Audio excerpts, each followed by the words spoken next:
بسم اللہ الرحمن الرحیم۔ السلام علیکم ورحمۃ اللہ وبرکاتہ۔ محترم ناظرین، آج کی اس ویڈیو میں ہم آپ کو بتائیں گے اس وقت کے بارے میں جس وقت ہر دعا قبول ہوتی ہے۔ اس وقت میں اگر آپ نے جو بھی دعا مانگی وہ قبول ہوگی۔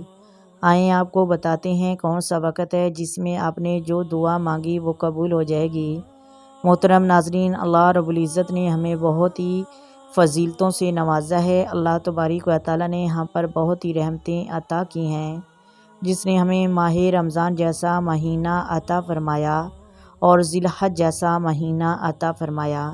محترم ناظرین، اللہ تبارک و تعالیٰ نے دن میں ایک وقت ضرور عطا فرمایا ہے جس میں ہر انسان کی دعا قبول ہوتی ہے۔ ہمیں چاہیے کہ ہمیشہ ہم اپنے منہ سے اچھے بول نکالا کریں اور اچھا مانگا کریں۔ محترم ناظرین، ہم آپ کو ایک دعا کا ایک مکمل طریقہ بتائیں گے اور واقعہ بھی بتائیں گے دعا کس طریقے سے مانگنی چاہیے، کیسے مانگنا چاہیے اور کون سا وقت ہے جس میں دعائیں مانگنی چاہیے۔ آئیں سب سے پہلے آپ کو بتاتے ہیں کہ دعا مانگنے کا اصل طریقہ کیا ہے، جو حدیث مبارکہ میں منقول ہے۔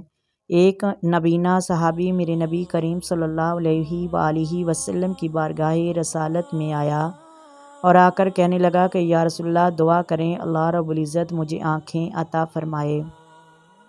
تو میرے نبی کریم صلی اللہ علیہ وآلہ وسلم نے فرمایا، اگر تم کہو تو میں تمہارے لیے دعا کرتا ہوں، اللہ تبارک و تعالیٰ تمہیں بنائی عطا فرمائے گا۔ اگر چاہو تو صبر کرو، اللہ صبر کے صدقے تمہیں جنت عطا فرمائے گا۔ تو وہ صحابی رسول عرض کرنے لگا کہ یا رسول اللہ صلی اللہ علیہ وآلہ وسلم، جنت تو اللہ کے فضل سے ہی مل جائے گی، آپ دعا کریں اللہ تعالیٰ مجھے بنائی عطا فرمائے اور میں صبر وہاں پر آ کر کروں گا یہاں پر اللہ کی انتہا ہے۔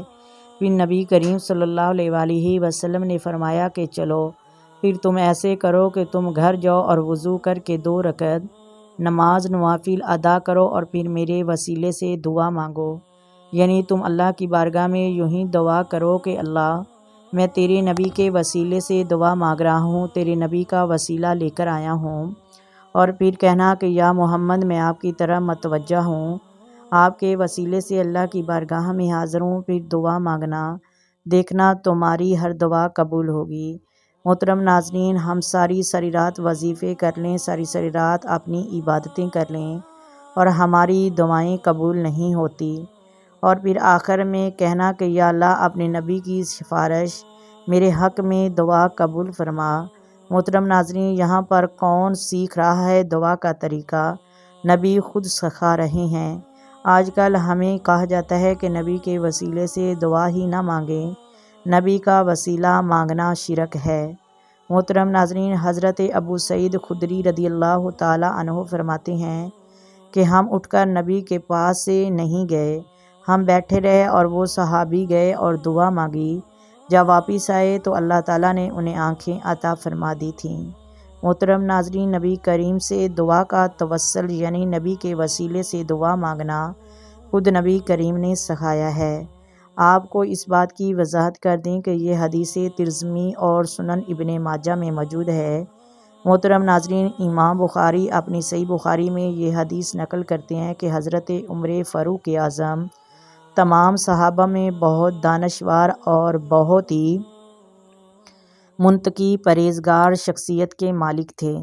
آپ کے زمانے میں قحط آ گیا تو لوگ آ کر عرض کرنے لگے کہ یا امیر المومنین، اب کیا کریں کہ بارش کی بہت کمی ہو رہی ہے اور قحط بھی بہت زیادہ ہے۔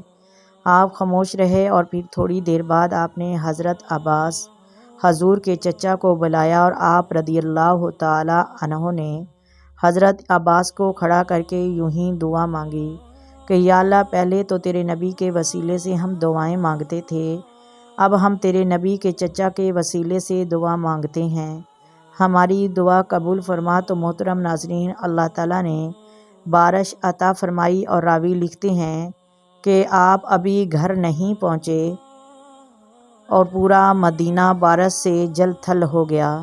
محترم ناظرین، یہ حدیث ثابت کر رہی ہے کہ اگر نبی پاک صلی اللہ علیہ وآلہ وسلم کے چچا کے وسیلہ سے دعا مانگیں تو قبول ہو سکتی ہے، تو کیا نبی کے وسیلہ سے دعا مانگی قبول نہیں ہو سکتی؟